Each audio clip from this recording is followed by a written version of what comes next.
Hello everybody, it's Rob with a Photoshop tutorial. How are you? I haven't been on here for a long time, too long really. So I hope everyone's alright. I've been looking at some skin retouching techniques, and there's one that's kind of out there at the moment. So I thought I'd kind of do my my way of doing that. It's a way of splitting the skin into the texture and the color, and then you can work on one and combine them at the end for a very good result with good detail but very smooth skin. So let's get started. Okay, so the first thing I'm going to do is press in Ctrl and J twice. I'm going to duplicate two background layers, and this is the picture of me, by the way. I thought I'd use a picture of me to save anyone else from being embarrassed about me doing this. So I thought, why not use me? As you can see, my skin is not perfect. And I'm just renaming these layers. First one I'm going to change to color, and the top layer I'm going to change to texture. So I'm just double clicking on the layer and typing, so you can call them anything you want. I'm going to turn off the top layer and working on the color layer now. I'm going to go to filter, blur, Gaussian blur, and I'm going to blur this about 10 pixels. Your picture, it will depend on the resolution and the type of picture, etc. You want to keep the details of the creases, etc. You want to be able to see that I'm smiling kind of, and you can see the outline of the nose. You don't want to have it so blurred that you can't see anything like this, and again you don't want it not blurred enough that you're not gaining the effect of the blur. So about 10 pixels works for this image. So I'm going to click on OK, and then I'm going to turn on the texture layer, and we're going to go to image, apply image, and this is the clever part really. You're combining the two images together, the texture layer and the color layer, and you're using blending modes to separate them. So you can't just put them on top of each other, otherwise when you work on the color layer you're not going to see what you've done because the texture layer is on top. So we're using blending modes so you can see what you're doing on each layer. So where it says layer, we're going to change this to color, which is the layer below the texture layer. We're going to change the blending mode to subtract, and the scale is going to be on 2, offset 128, preserve transparency and mask are unchecked, and invert is unchecked. So we're going to click OK, and you're left with this kind of high pass filter effect. We're going to leave it like that for a moment. The next thing we're going to do is apply a curves adjustment layer. So click on the black and white circle at the bottom, click on curves, and we're going to pull this bottom left hand corner right down towards the middle, and the top right hand corner up towards the middle, and you're left with this horrendous image of my skin. You can see all the detail, and we're using this just to apply the fix for the blemishes. So we're going to first click back on the texture layer, and we're going to zoom in, and as you can see it's proper disgusting. And we're going to use a healing brush tool. There are a number of ways to do this, but I'm going to use this. So I'm going to sample a layer of quite good skin next to it, and we're just going to paint over the blemishes. So sampling images, and as you can see it's kind of getting rid of the blemishes while retaining the detail of the pores. So we're just going to go over the skin, correcting all the blemishes. There are different ways to do this. Obviously skin retouching has been out for a while. You don't want to make it look like the skin's plastic.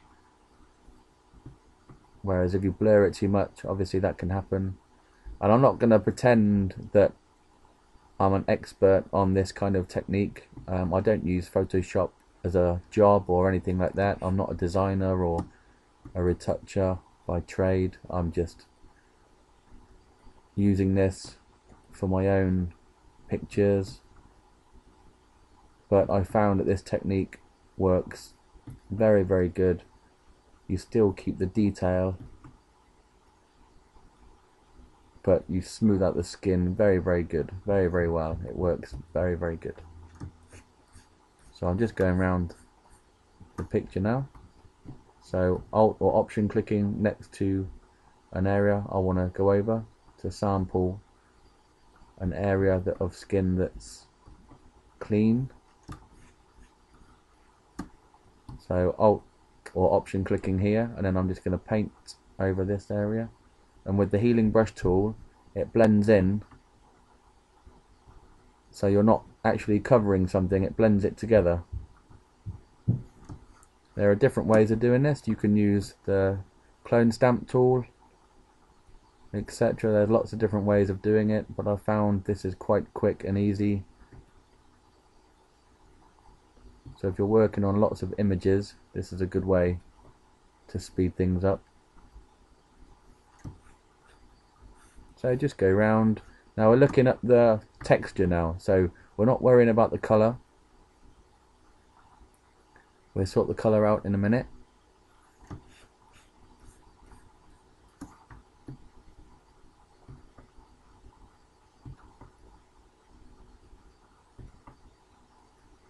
Okay, so you get the idea. I'm just going to go over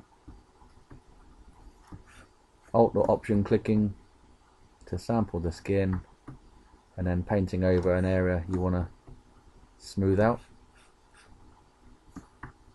Okay, just get this here. Okay, so something like that. So again, I still look terrible, I know.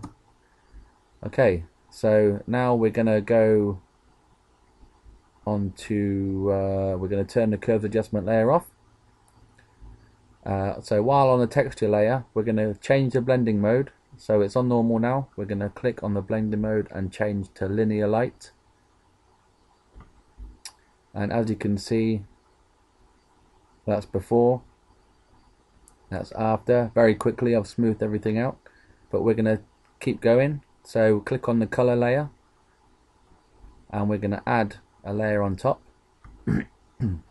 Excuse me. We're going to click on the brush tool, and I'm going to sample a layer of skin. So now we're working on just the color, so we're not affecting the texture. So with the opacity turned down to 28%, I'm just gonna go around, resize my brush slightly, and I don't know why it's doing that, but resize the brush. So I've sampled some skin here. You can see that the skin under my eyes is a bit paler than the skin here, so I'm going to click on the slightly darker area, and now I'm going to just paint over the areas to try and even out the tones. So sampling next to where I want to paint. So you can go over, don't worry about going over the creases because you've got the texture layer on top. So just take the brush down, get this area here, take it down more, sample here, just go around the eye, on the eyebrow here, click here. So we're just going around and we're looking at the actual colour now, not the texture. So let's have a look at that. So with that off, that's before, and that's after. Now I could go even further. I could merge everything together and change the kind of creases under the eyes. In fact, let's do that quickly. So I'm going to press Control Shift Alt and E. So now I've got a merged copy of everything on top. So if I turn all this off, it's still the same. So that's with it off and that's on. and let's duplicate that again. So